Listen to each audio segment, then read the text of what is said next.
Assalamualaikum warahmatullahi wabarakatuh. Waalaikumsalam warahmatullahi wabarakatuh. Selamat malam dulur-dulur Bang Sri Baiko.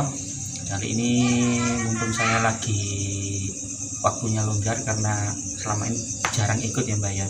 Nah kali ini saya ada di rumahnya Mbak Iko.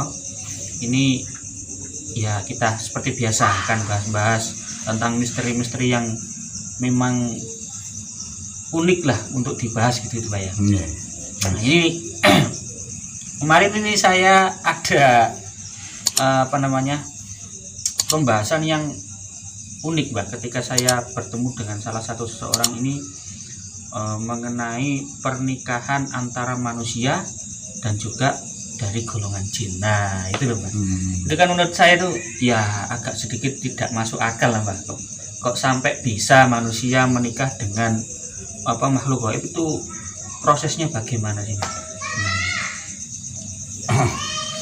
Oke, Assalamualaikum warahmatullahi wabarakatuh. Pertanyaan sangat menarik ya dulur-dulur ya. Mungkin kita pernah dengar atau mungkin sering mendengar tentang hal itu ya. Sering terjadi hubungan antara jin dan manusia ya, sampai melakukan hubungan, istilahnya kalau dalam dunia manusia itu hubungan badan istilahnya. Nah, apakah bisa itu dilakukan? Ya. Kenyataannya bisa, memang bisa, tapi harus begini. Ini ceritanya memang agak sulit ya, melogikakan. Iya, memang hal yang jarang lah Pak. Ada beberapa cara. Satu, yang manusianya masuk ke alam jin. Kadang-kadang ada orang-orang yang punya daya linguih lebih, ya, itu bisa masuk ke alam jin. Jadi dia bisa keluar masuk ke alam gaib, alam jin ya. Terus akhirnya mengadakan pernikahan. Ya layaknya seperti suami istri yang ada di dunia kita gitu. Ya, di dunia kita ini. Nah, untuk masuk ke alam jin tadi, apakah itu wujud kita manusia secara utuh atau hanya rohnya atau sukmanya saja? Kalau masuk itu utuh. Berarti seseorang tersebut mengetahui pintu masuk dimensinya terlebih dahulu. Iya, ada yang mengetahui dan ada yang tidak mengetahui. Contohnya begini, ada yang memang tanpa disengaja dia masuk, tahu-tahu masuk gitu aja. Ada yang memang yang punya daya linguih lebih, dia bisa, dia tahu pintu masuknya, dia tahu keluar masuknya, bisa. Ada yang memang kan banyak kisah yang terjadi kan, kadang sampai berhari-hari. Kemarin itu kan ada yang masuk beberapa jam, ternyata di dunia nyata ini itu sudah berhari-hari gitu. Di sini sudah berhari-hari, padahal dia baru sebentar. Ya sama, itu kejadiannya seperti itu, maksudnya seperti itu. Cuma kalau si manusianya ini kan akhirnya mungkin menyukai, atau mungkin sebaliknya malah disukai oleh makhluk jin ya. Yang banyak itu jin menyukai manusia, yang paling banyak. Ya, jin menyukai manusia, akhirnya manusia itu digeret ke alamnya. Dari cerita yang kemarin saya dengar itu malah uniknya kan gini Mbak, mereka berdua ini sama-sama suka. Jadi jinnya juga suka dan prianya ini juga suka jinnya gitu loh. Nah saya juga tidak begitu mengerti itu maksud tujuannya seperti apa. Apakah tujuannya ketika kita menikah dengan barang jin Mbak ya, itu untuk menambah kesaktian atau seperti apa Mbak? Ada yang memang biasanya faktor itu yang dicari biasanya dari manusianya loh ya. Dari manusia. Jadi ada sesuatu hal yang diharapkan dari sebuah pernikahan dengan makhluk halus itu. Ya umum lah, kalau manusia itu biasanya kepingin kaya. Biasanya kepingin kaya, akhirnya melakukan hal-hal seperti itu. Terus ada juga yang memang bukan karena itu, memang karena si makhluk halusnya ini, jinnya ini menyukai manusia, bahkan dia sampai rela untuk masuk ke dimensi manusia. Kan banyak terjadi tuh yang kayak dunia mendo-mendo atau menyerupai seseorang ya. sampai melakukan hubungan. Ada. Jadi memang pihak jin masuk ke dimensi manusia ya sampai melakukan pernikahan dengan wujud manusia wujud seperti manusia itu. Ya. Oh, seperti itu. Jadi dia dua-duanya bisa dilakukan. Atau mungkin yang paling sering kita lakukan tanpa kita sadari. Iya.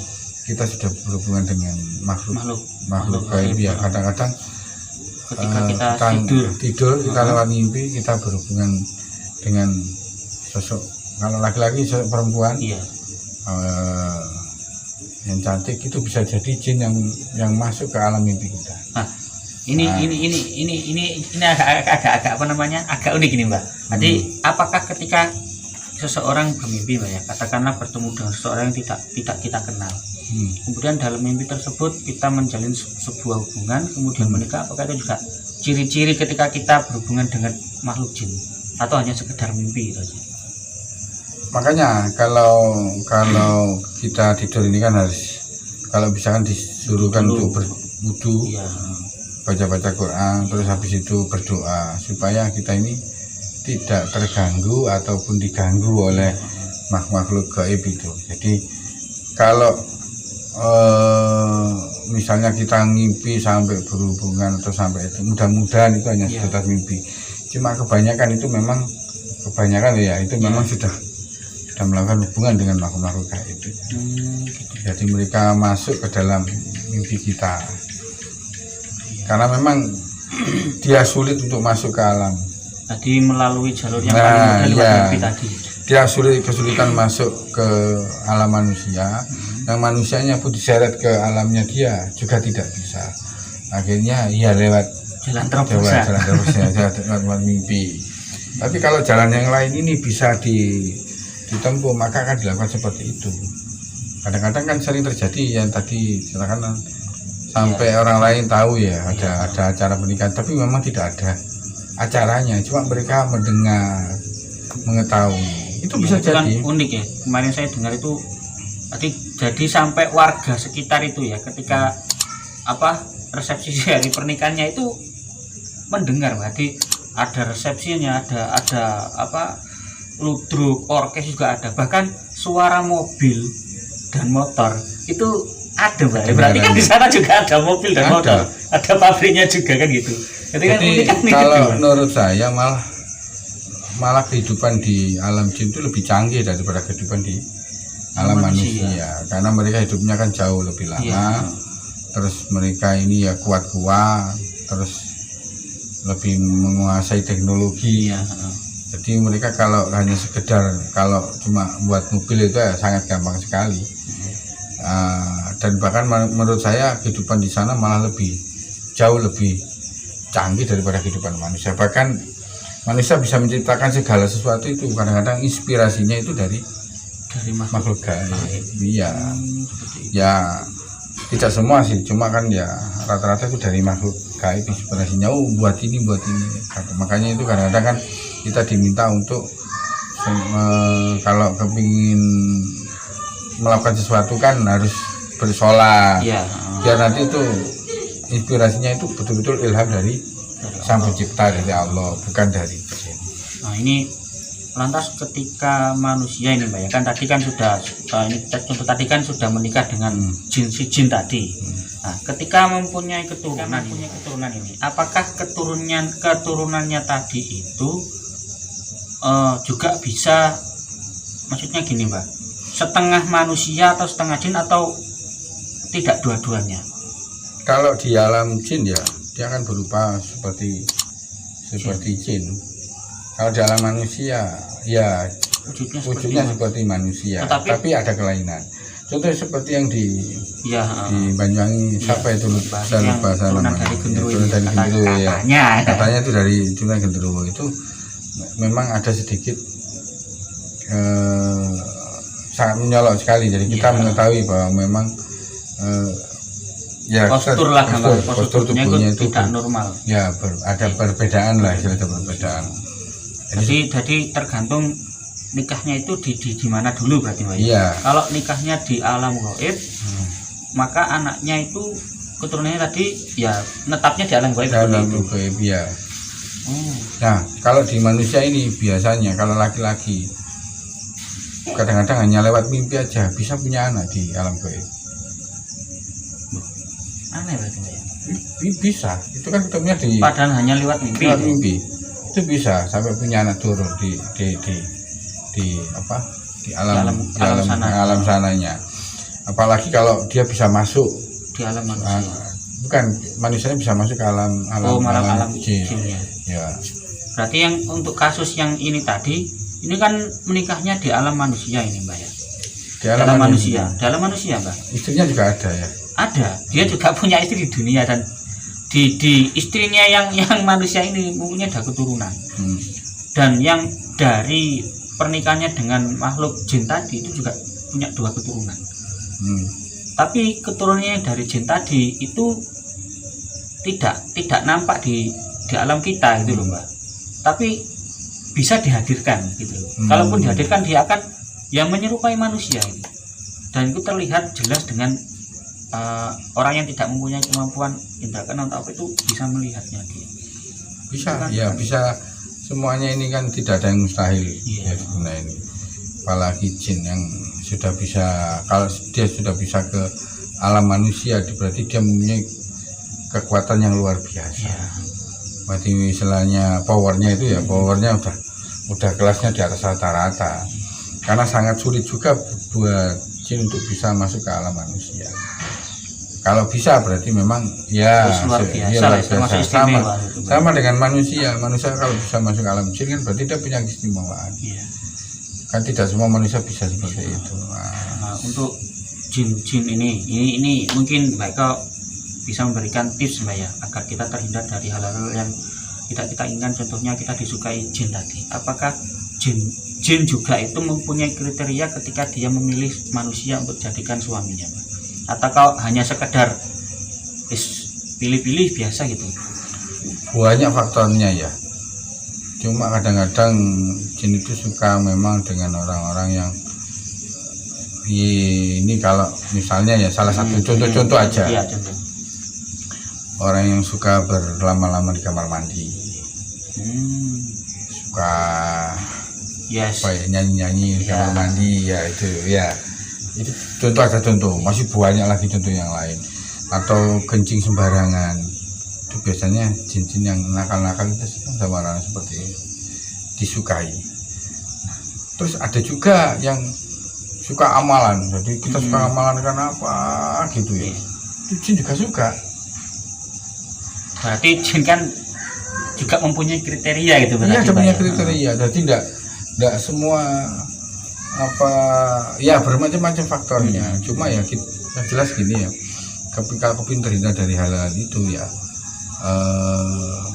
banyak-banyak istilahnya berdoa, minta kepada Allah terbebas dari gangguan baik jin dan manusia atau pengaruh dari hal-hal gaib ya, itu perlu contohnya saja ya, hal sepele kalau kita tidur ya kita berdoa, mau makan juga berdoa, mau kemana saja berdoa, itu supaya terlindung dari hal-hal yang tidak diinginkan. Karena apa, sekali kita meleng itu ya hal-hal yang lain pasti bisa terjadi. Harus intinya ya berdoa. Dibiasakan kita ngapain aja itu berdoa. Karena apa, kalau tidak dibiasakan ya akan sulit. Iya.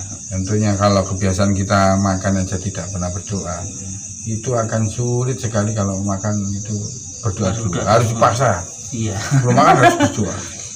Karena apa? Biar makan yang kita asup ini. Kalau nggak berdoa ini kan masuknya ke jin kan. Kadang kan orang makan sudah porsi banyak, tetapi rasanya juga tidak kenyang-kenyang juga. Kan masuk ke jin. Nah, jin kan senang akhirnya. Iya. Gara-gara itu kan dia senang sama kita. Gara-gara ada orang seperti ini, saya jadi kenyang. Iya. Nggak usah cari makan. Nah, seperti itu, kira-kira seperti itu ya. Jadi ya dulur-dulur ya, jadi ini saran dari saya agar terhindar dari hal-hal yang tidak diinginkan. Kemana saja, di mana saja, dan dalam waktu apa saja, mulailah segala sesuatu dengan berdoa. memasrahkan diri kepada Allah, mudah-mudahan diberikan keselamatan panjenengan. Nah, itu salah satu tipsnya dari saya.